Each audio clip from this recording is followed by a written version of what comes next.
Kabupaten Kepulauan Sangihe, Provinsi Sulawesi Utara sempat ramai diperbincangkan setelah adanya rencana penambangan emas di pulau tersebut.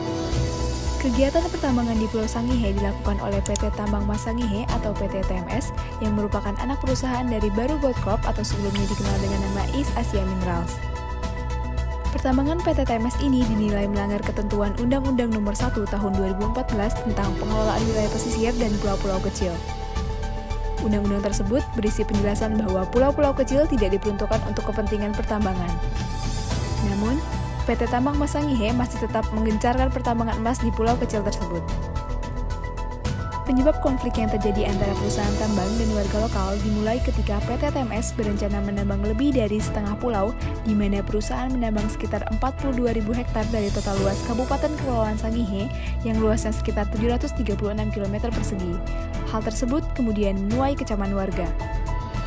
PT TMS juga melakukan pelanggaran seperti membawa alat berat pertambangan ke pemukiman warga tanpa mengantongi izin lingkungan. Bukan hanya itu saja, PT TMS juga memberi segudang janji kepada masyarakat terkait kesejahteraan.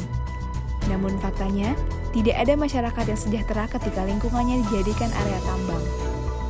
Pelanggaran yang dilakukan PT TMS ini berdampak pada banyak hal, mulai dari terenggutnya tanah yang menjadi sumber penghidupan seperti tempat tinggal dan sumber kegiatan pertanian, rusaknya perairan di sekitar, terancamnya kepunahan hewan endemik salah satunya yaitu burung seriwang Sangihe, dan terancamnya lebih dari setengah pulau Sangihe yang dapat meningkatkan potensi tenggelamnya pulau Sangihe.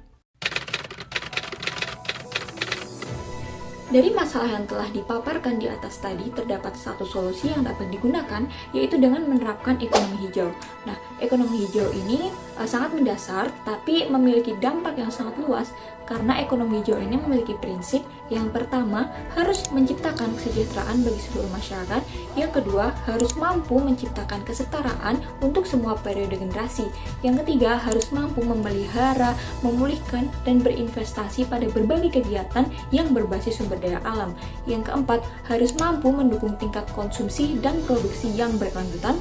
Dan yang kelima, harus didukung dengan sistem yang kuat, terintegrasi, dan akuntabel.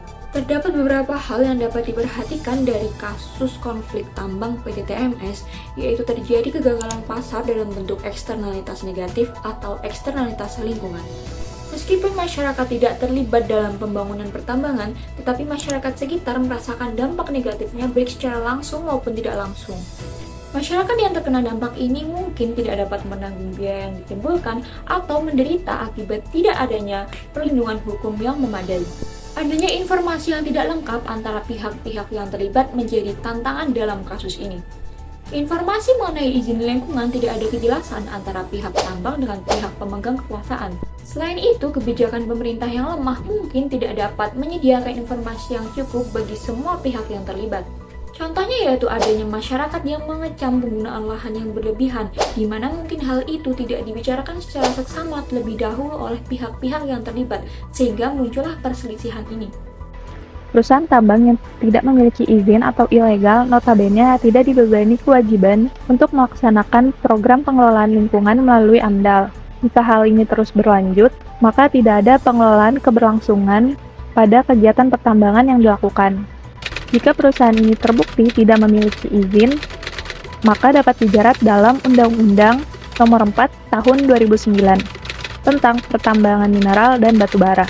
Pasal 158 menyebutkan bahwa setiap orang yang melakukan usaha pertambangan tanpa IUP atau IUPK yang dimaksud dalam pasal 37, pasal 40 ayat 3, pasal 48, pasal 67 ayat 1, pasal 74 ayat 1 atau ayat 5 dipidana dengan pidana penjara paling lama 10 tahun dengan denda paling banyak 10 miliar rupiah.